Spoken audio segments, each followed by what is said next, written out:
एक विश्वास से भरी प्रार्थना अंधकार के समस्त बंधकों को तोड़ने का सामर्थ्य रखता है। मैंने भी एक विश्वास से प्रार्थना किया था अपने भगवान से, उन लोगों से हैं, और आप सभी को पता है कि मैंने क्या प्रार्थना किया था। मुझे तोड़ा गया, मुझे परेशान किया गया, मुझे डराया, लेकिन मैं न टूटा, न रुका, न झुका। मैं अपना काम करते रहा। फिर से मैं कह देना चाहता हूं आप लोगों से, ध्यान से, अगर जीवन में आगे बढ़ना चाहते हैं तो एक विश्वास से किया हुआ प्रार्थना अंधकार के समस्त बंधकों को तोड़ने का सामर्थ्य रखता है। और शायद मेरा प्रार्थना जो है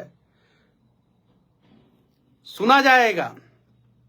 हमारी कहानी हम ही को पता, बर्बाद जवानी हम ही को पता। सब लोग कहते हैं मनीषवा जिंदा दिल हो तुम, सब लोग कहते हैं मनीषवा जिंदा दिल हो तुम, लेकिन मनीषवा कैसे जिंदा दिल है वो मनीषवा को ही पता।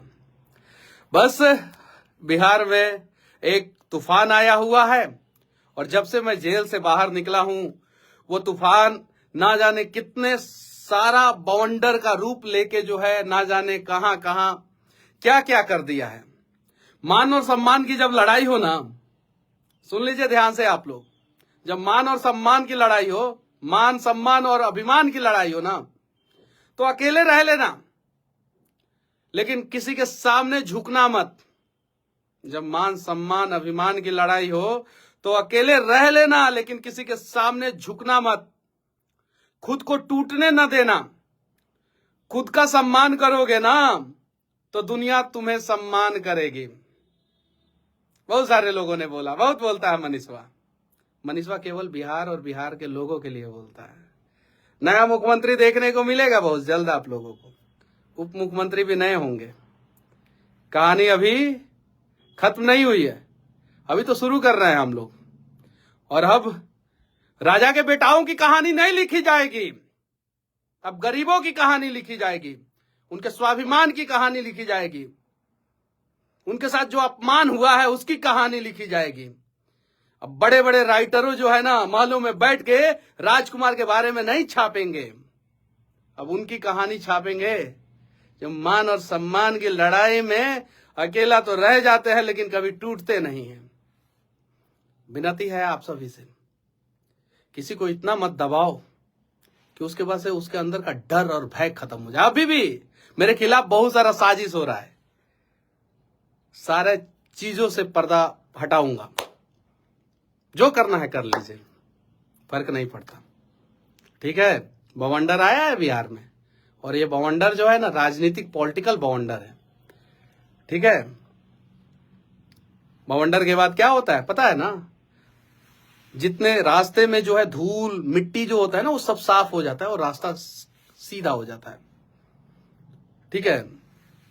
जब भी तुम्हें लगे कि तुम खत्म हो गए हो ना, जब भी तुम्हें लगे कि तुम खत्म हो गए हो ना, तुम्हारे पास कोई ऑप्शन नहीं बचता है ना, तो वहीं से तुम्हारी जिंदगी चालू होती है। और कुछ लोगों ने सोचा था मनीषवा को जेल में डाल देंगे, इसका सारा ऑप्शन खत्म कर देंगे, एनएसए लगा देंगे, 10-10 मुकदमे लगा देंगे, और अपने तंत्र के सारे बड़े अधिकारियों को उसके खिलाफ जो है इस्तेमाल करेंगे। आपने हमारे लिए ऑप्शन खत्म करने का प्रयास किया और वहीं से तो हमारी जिंदगी चालू हुई। आप लोगों ने अपने लिए चिकना चिकना सड़क बनाया और हम गरीबों के रास्ते में खड्डे खोद दिया। अरे छलांग लगाना तो आप ही लोगों ने सिखा दिया कि खड्डा को कैसे तड़प के पार करना है। हरशंकर परसाई जी का नाम सुने हैं? अरे पढ़े लिखे होते तब ना आप लोग, अरे हाँ सब लोग तो, कुछ लोगों को हम बोल। हरशंकर परसाई जी एक राइटर है, कमाल के राइटर है। उन्होंने लिखा कि इस पृथ्वी पर जनता की उपयोगिता, लोकतंत्र में इस पृथ्वी पर जनता की उपयोगिता सिर्फ वोट मात्र भर है, और उस वोट से सिर्फ मंत्रिमंडल गठन किया जाता है। हरशंकर परसाई जी का है, मेरा नहीं है, वो जब थे तब लिखे। और उनकी लाइनें जो है उस समय देश के लिए सटीक बैठती थी। उस समय हरिशंकर प्रसाद जी 70, 80, 90 के दशक में लिखे थे, उसके बाद लिखे, तो उनकी लाइनें उस समय सटीक बैठती थी। अब वो सारी लाइनें जो है बिहार के लिए बैठती है। बिहार के लोगों को आप लोग सिर्फ इतना सोचते हैं कि ये वोट देंगे, हम विधायक, सांसद बनेंगे, मंत्री बनेंगे, मुख्यमंत्री बनेंगे, और जनता की उपयोगिता सिर्फ और सिर्फ 5 साल में एक बार आएगी, और उस समय जाके जो है हम पैर पकड़ के माई बाबू दादा कह के जो है वोट ले लेंगे। अरे सरकार किसी की भी बने, मनीषवा सवाल करेगा आंखों में आंखें डाल के, साजिश कोई भी करे, मुझे फर्क नहीं पड़ता। ये चीज है, बस तैयार हो जाइए। उम्मीद है कि नया बिहार का नींव अब पड़ेगा। उम्मीद है बिहार को बाढ़ से मुक्ति मिलेगी। उम्मीद है कि बिहार में भी इंडस्ट्री आएगा। उम्मीद है कि बिहारियों का पलायन रुकेगा। और ये उम्मीद जब तक पूरा नहीं होगा तब तक हम लड़ेंगे।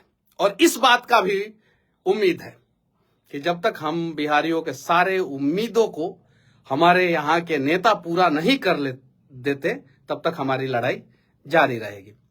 बस फिर से मैं कहना चाहता हूं, ध्यान से आप लोग सुनिए, राजा का बेटा राजा अब नहीं बनेगा। अब जो हकदार होगा वही राजा बनेगा। और विरासतों से नहीं तय होंगे सियासतों के फैसले। अब तो उड़ान बताएगा कि आसमान किसका है।